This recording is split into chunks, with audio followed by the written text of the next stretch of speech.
ጤና ይስጥልን አድማጮች ከትርታ 97.6 ኤፍኤም የዕለተ አርብ ህዳር 5 2018 የትርታ 600 የዜና ሰዓታችን ጀምሯል። የአገር ውስጥ የባህር ማዶና የቢዝነስ ዜናዎችን ወደ እናንተ እናደርሳለን። ትርታ 600ን በመምራት እኔ በፍቅር ግዛቸው አብሬያችሁ ቆይታ አደርጋለሁ። በቅድሚያም የአገር ውስጥ ዜናዎችን እናስቀድማለን።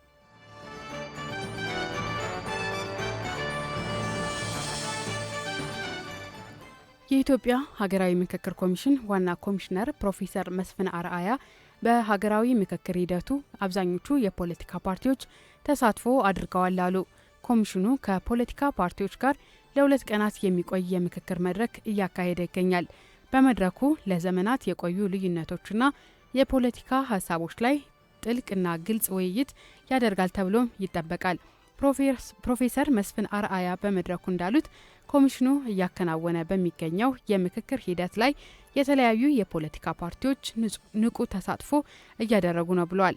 ለምክክር ሂደቱ ውጤታማነት የፖለቲካ ፓርቲዎች ተሳትፎ ወሳኝ መሆኑን ገልጸው በምክክሩ ሂደት አብዛኞቹ የፖለቲካ ፓርቲዎች ንቁ ተሳትፎ ሊያደርጉም ቆይተዋል ሲሉ ተደምጠዋል። እስካሁን በምክክር ሂደቱ ያልተሳተፉ የፖለቲካ ፓርቲዎች እንዳሉ በማንሳት እነዚህ ፓርቲዎች በሚቀጥሉት ጊዜያት በምክክር ሂደቱ ተሳትፎ እንዲያደርጉም በድጋሚ ጥሪ አቅርበዋል። ሀገራዊ ምክክርን ይዞ ለተነሳው ዓላማ የፖለቲካ ፓርቲዎች ተሳትፎ ወሳኝ እንደሆነም አስገንዝበዋል። የሁሉም አካላት ተሳትፎ ሲንከባለሉ የመጡ ሀገራዊ ችግሮችን በዘላቂ መፍታት የሚያስችል መሆኑንም ተናግረዋል።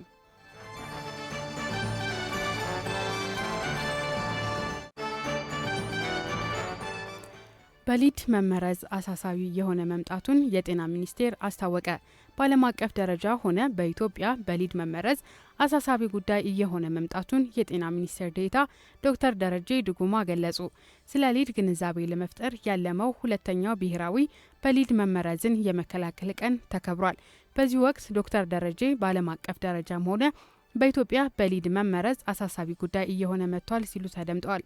ከ3 ህጻናት በአንዱ ላይ ከፍተኛ የሆነ የሊድ መመረዝ መጠን ይገኛል ሲሉም እንደ ማሳያ አንስተዋል።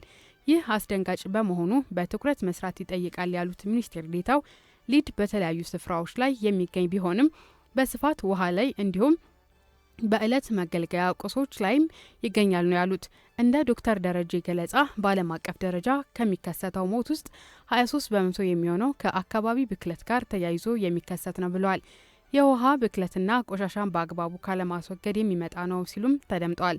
በዓለም አቀፍ ደረጃ ፈተና የሆነውን የአካባቢ ብክለት ለመከላከል ሁሉም ሊረባረብ እንደሚገባም ጠቁመዋል።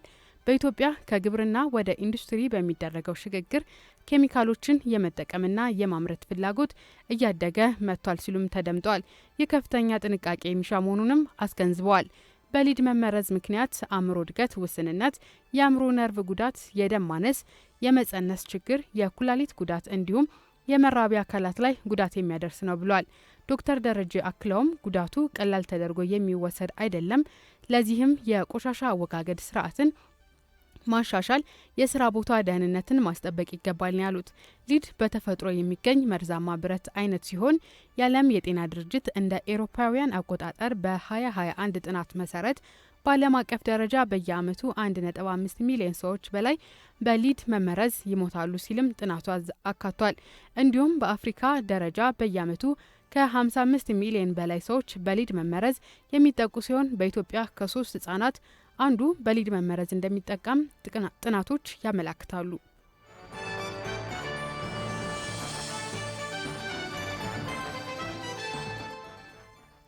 በአዲስ አበባ ከተማ የሚስተዋለውን ህገወጥ የእንስሳት እርድ ለመከላከል እየተሰራ ነው ሲል የከተማ አስተዳደሩ ደንብ ማስከበር ባለስልጣን ገለጸ።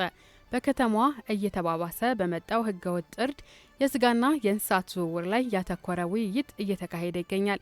የባለስልጣኑ ዋና ስራ አስኪያጅ ሻለቃ ዘሪሁን ተፈራ እንደተናገሩት ከሆነ አዲስ አበባን ምቹና ለኑሮ ተስማሚ እንድትሆን የኮሪደር ልማትን ጨምሮ የተለያዩ ስራዎች እየተከናወነ ነው ብለዋል።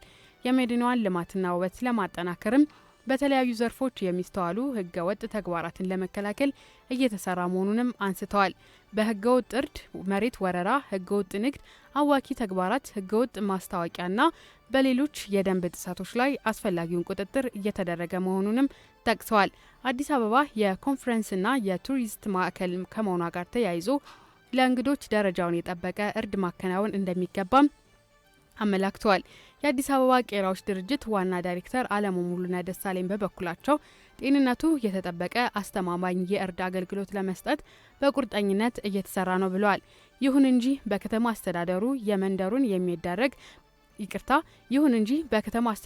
በየመንደሩ የሚደረግ ህገወጥ የእንስሳት እርድ ሂደት እየተስፋፋ መሆኑንም ገልጸዋል። የእንስሳት እርድ በሕክምና ባለሙያዎች ተመርምሮ ጤንነቱ ከተረጋገጠ በኋላ ህጋዊ እርድ ከሚከወንባቸው ቦታዎች ላይ መፈጸም አለበት ነው ያሉት። ህገወጥ እርድን ለመከላከልም የሚመለከታቸው አካላት በትኩረትና በቅንጅት ሊሰሩ እንደሚገባም አጽንኦት ሰጥተዋል። በመድረኩ የአዲስ አበባ ከተማ አስተዳደር የደንብ ማስከበር ባለስልጣን፣ የአዲስ አበባ ቄራዎች ድርጅት፣ የከተማ ግብርና ኮሚሽን፣ የሆቴል ባለቤቶች እንዲሁም የልኳንዳ ነጋዴዎች ማህበር ኃላፊዎች ተገኝተዋል።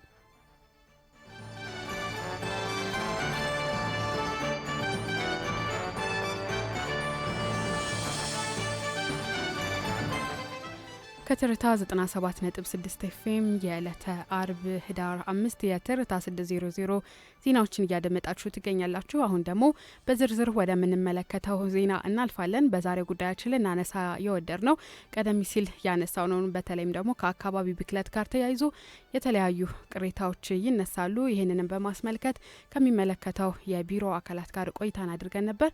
እሱን ተከታትለን ተመልሰን እንገናኛለን። አብራችሁን ቆዩ።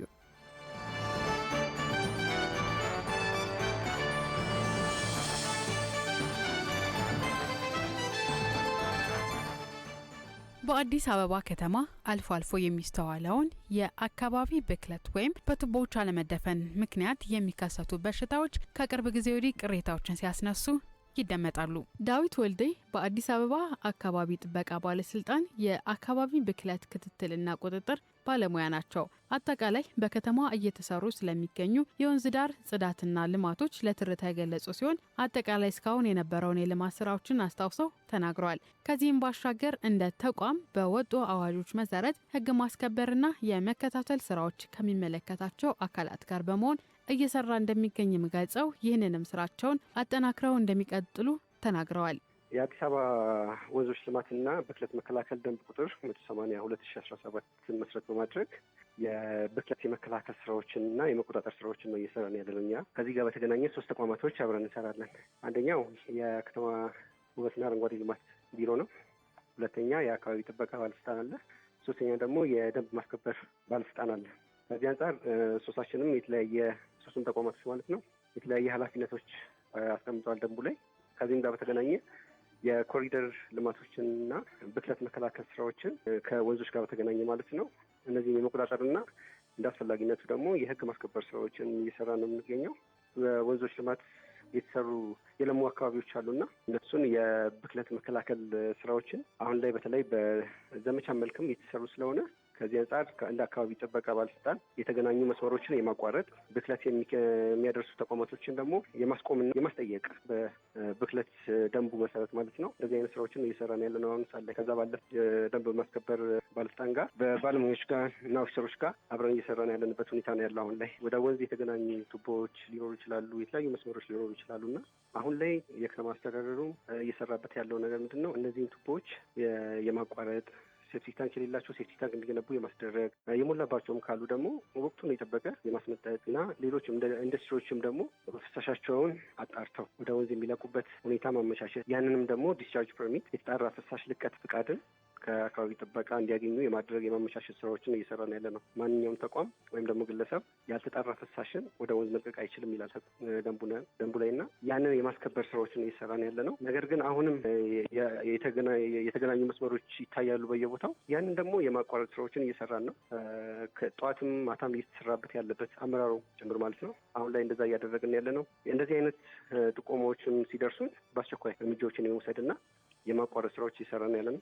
በተለይ የለሙ አካባቢዎች ላይ ግልጽ ሆኖ የሚታዩ መስመሮች ካሉ አፋጣኝ የሆነ እርምጃ እየወሰድን እያስተካከልን ያለንበት ሁኔታ ነው ያለው። ከክፍለ ከተሞችም ጋር ከወረዶችም ጋር ወርደን አብረን እየሰራን ያለንበት ሁኔታ ነው ያለው። ባለሙያው አክለውም የአካባቢ ብክለት እንዲፈጠር ምክንያት በሚሆኑ ማህበረሰቦች ዘንድ ቁጥጥርና ክትትል ከመጀመሩ በፊት ለማህበረሰቡ ግንዛቤ የመፍጠር ስራ በተለያዩ አማራጮች ሲሰሩ እንደቆዩ በመግለጽ ከግንዛቤ ማስጨበጫ በኋላ ግን ወደ ህጋዊ እርምጃ መውሰድ እንደገቡም ተናግረዋል። ለማህበረሰቡ በሽታ የሚፈጥሩ እንዲሁም ሰላምን የሚያውኩ ጉዳዮችን የሚያደርሱ ግለሰቦችም ሆነ ድርጅቶች ላይ እርምጃ ሲወስዱ እንደቆዩም ገልጸዋል። ያለ ማህበረሰቡ እርዳታ ግን ውጤታማ መሆን እንደማይችሉ ኃላፊው አክለው ተናግረዋል። ለማንኛውም ቅሬታና ጥቆማ ደግሞ የድርጅቱን ነጻ የስልክ መስመር 6713 እንዲሁም በአካል ጉርድ ሾላ የኢትዮጵያ ኮንስትራክሽን ስራዎች ኮርፖሬሽን ፊት ለፊት የሚገኘው ዋና መስሪያ ቤት በአካል በመሄድ ማቅረብ እንደሚችሉም ባለሙያው አክለው ገልጸዋል።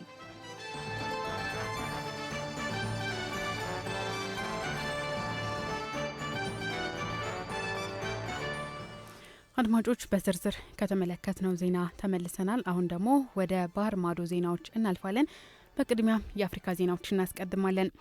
የአፍሪካ ህብረት አባል ሀገሮች የሰዎች ፍልሰትን ሊወገድ የሚገባ ችግር ሳይሆን እንደ የልማት ጽናትና ውህደት እንቅስቃሴዎች አድርገው እንዲመለከቱ ተቋሙ ጥሪ ያቀረበ።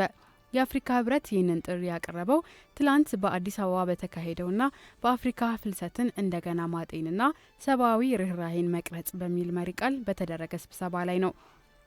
ከእንግዲህ በላይ የዜጎችን ፍልሰት ልናስቀረው የሚገባ ችግር አድርገን ሳይሆን እንደ ልማት ተንቀሳቃሽ እና የጋራ ልማት መንገድ አድርገን መመልከት ይኖርብናል ሲሉ የተናገሩት በአፍሪካ ህብረት የጤና ሰብአዊና ማህበራዊ ልማት ኮሚሽነር አማን ቱሙም አሙሃ ናቸው። በዓለም ላይ ፍልሰተኞች ላይ ገደብ የሚጥሉ ፖሊሲዎች እየጨመሩ መሆናቸውን በመጥቀስ አፍሪካ ግን ለፍልሰተኞች በሯን በብልሃትና በስትራቴጂ መክፈት አለባትም ብለዋል። የአፍሪካ ነጻ የንግድ ቀጠናና ነጻ የሰዎች እንቅስቃሴዎችን ፕሮቶኮል የፈረሙ የአፍሪካ ህብረት አገሮች 4 መሆናቸውን ጠቅሰው እያንዳንዱ የማይጠቀሙበት እድል የአፍሪካን እድገት እንደሚጎትት ተናግረዋል።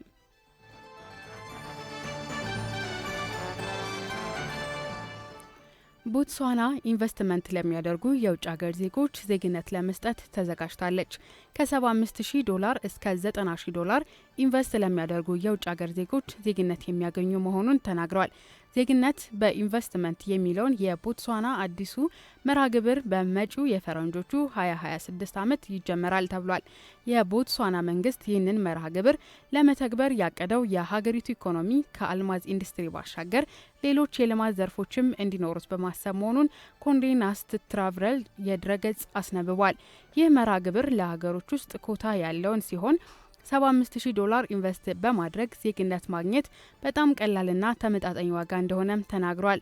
ሳኦ ቶሜ እና ፕሪንሴፔ ካቀረባቸው $90,000 በ$15,000 ያነሰ መሆኑን ለአብነትም ጠቅሷል።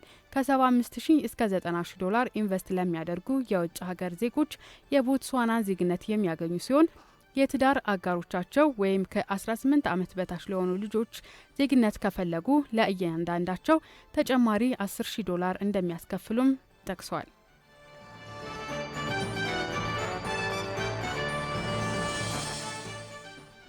ጃፓን ወታደራዊ ኃይሏን ወደ ታይዋን የባህር ወሽመጥ የምታንቀሳቀስ ከሆነ አጸፋው የከፋ እንደሚሆን ቻይና አስጠነቀቀች። ይህ የቻይና ማስጠንቀቂያ የተሰማው ጃፓን ወታደራዊ ኃይሏን ወደ ታይዋን የባህር ለውስጥ ልታንቀሳቀስ እንደምትችል ባለፈው ሳምንት አዲሷ ጠቅላይ ሚኒስትር ሳናኤ ታኪያቺ መናገራቸውን ተከትሎ ነው። ጠቅላይ ሚኒስቴሯ በታይዋን ጉዳይ ግጭት የሚነሳ ከሆነ ጉዳዩ የጃፓን ሕልውና ላይም አደጋ ስለሚፈጥር ወታደራዊ ጦር ልናንቀሳቀስ እንችላለን ሲሉም ተናግረዋል።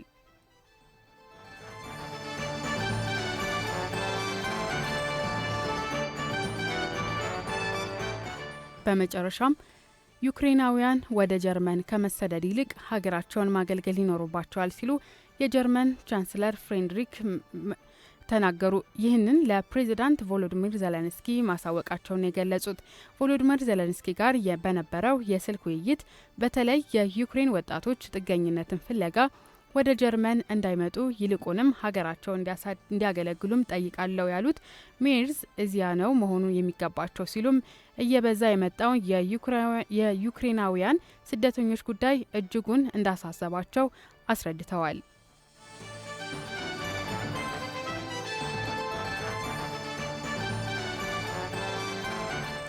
ከሀገር ውስጥና ከባህር ማዶ የተውጣጡ ዜናዎቻችን እነዚህን ይመስሉ ነበር። አሁን ደግሞ ወደ ቢዝነስ ዜናዎች እናልፋለን።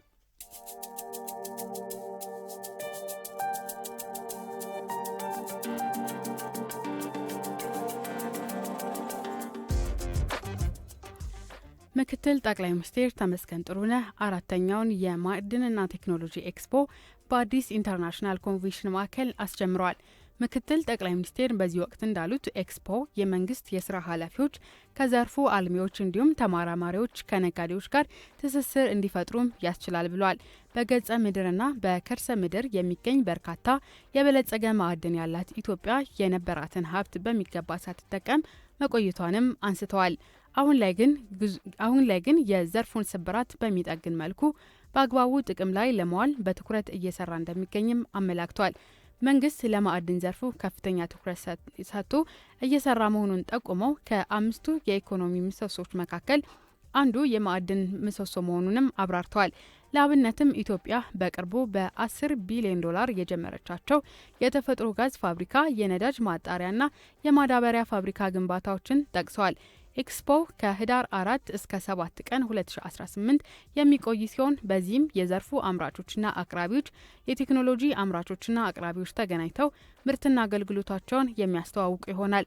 በመክፈቻ ስነ ስርዓቱ የማዕድን ሚኒስቴር ኢንጂነር ሀብታሙ ተገኘ፣ የኢንዱስትሪ ሚኒስቴር መላኩ አለበልና የጠቅላይ ሚኒስቴሩ የማህበራዊ ጉዳዮች አማካሪ ሚኒስቴር ሙዓዘ ጥበባት ዲያቆን ዳንኤል ክብረት ተገኝተዋል።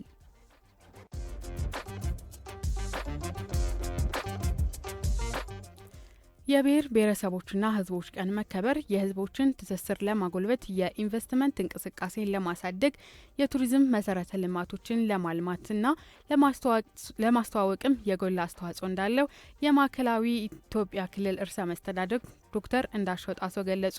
ቀኑ በየዓመቱ መከበሩ የህዝቦች ትስስር በማጠናከርና በማጎልበት ህብረ ብሔራዊ አንድነትን በጠንካራ መሰረት ላይ እንዲገነባ ከፍ ያለ ፋይዳ እንዳለውም ጠቁመዋል። 20ኛው የብሔር ብሔረሰቦችና ህዝቦች ቀን በፌዴሬሽን ምክር ቤት አስተባባሪነትና በማዕከላዊ ኢትዮጵያ ክልል አስተናጋጅነት ዲሞክራሲያዊ መግባባት ለህብረ ብሔራዊ አንድነት በሚል መሪ ሀሳብ በሆሳዕና ከተማ በተለያዩ ዝግጅቶች ይከበራል። ቀኑን ዲሞክራሲያዊ አንድነት እንዲጠናከርና ህብረ ብሔራዊ አንድነት እንዲጎላበት በሚያስችሉ ተግባራት ለማማከር በቂ ዝግጅት መደረጉን ርዕሰ መስተዳደር ዶክተር እንዳሻው ጣሰው በሰጡት መግለጫ አስታውቀዋል። ርዕሰ መስተዳደሩ በመግለጫቸው ቀኑ መከበር ብሔር ብሔረሰቦችና ህዝቦች እርስ በርስ እንዲተዋወቁ፣ ህብረ ብሔራዊ አንድነት እንዲጠናከር ጉልህ ሚና እየተጫወተ መሆኑንም አንስተዋል። የልማት ኢኒሼቲቮች የላቀ ፍጥነትና ጥራት ለማከናወን እድል መፍጠሩንም እንዲሁም ኢንቨስትመንት እንዲስፋፋና የከተሞች እድገት እውን ለማድረግ የዜጎች ኢኮኖሚያዊ ተጠቃሚነት ለማረጋገጥ አስተዋጽኦ አለው ሲሉም ተናግረዋል።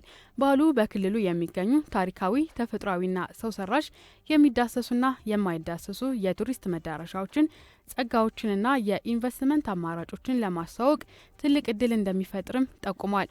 የከተሞች የብልጽግና ተምሳሌት ለማድረግ በተያዘው ሀገራዊ አቅጣጫ በመታገዝ በክልሉ ከፍተኛ ህዝባዊ ተሳትፎ የኮሪደር ልማት እየተከናወነ መሆኑንም ገልጸዋል። የክልሉ የሰላም ተምሳሌት ለማድረግ በተከናወኑ ተግባራት አስተማማኝ ሰላም መፍጠር መቻሉንም አስታውቋል። 20ኛው የብሔር ብሔረሰቦችና ህዝቦች ቀን ታላቁ የኢትዮጵያ ህዳሴ ግድብ ተጠናቆ በተመረቀበት ማግስት የኢትዮጵያውያን ሀገራዊ አጀንዳዎች በጋራ የቆምንበት ወሳኝ የታሪክ ምዕራፍ ላይ የሚከበር መሆኑ ልዩ ያደርገዋል ሲሉም ተናግረዋል። የቀኑ መከበር የህዝቦችን ትስስር ለማጎልበት፣ ኢንቨስትመንትን እንቅስቃሴ ለማሳደግ፣ የቱሪዝም መሰረተ ልማቶችን ለማልማትና ለማስተዋወቅ የጎላ አስተዋጽኦ እንዳለውም ጠቁመዋል።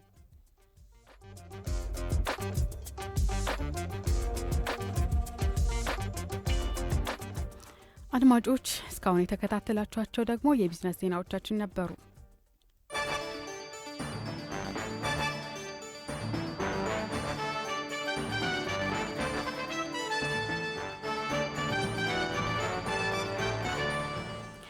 የዕለተ አርብ ህዳር 5 2018 ዓ.ም የትርታ 600 የዜና ሰዓታችን ይህንን ይመስል ነበር። ከእናንተ ጋር ዜናዎችን በማቅረብ ቆይታ ያደርኩት እኔ በፍቅር ግዛቸው ነበርኩ። ሰናይ ጊዜ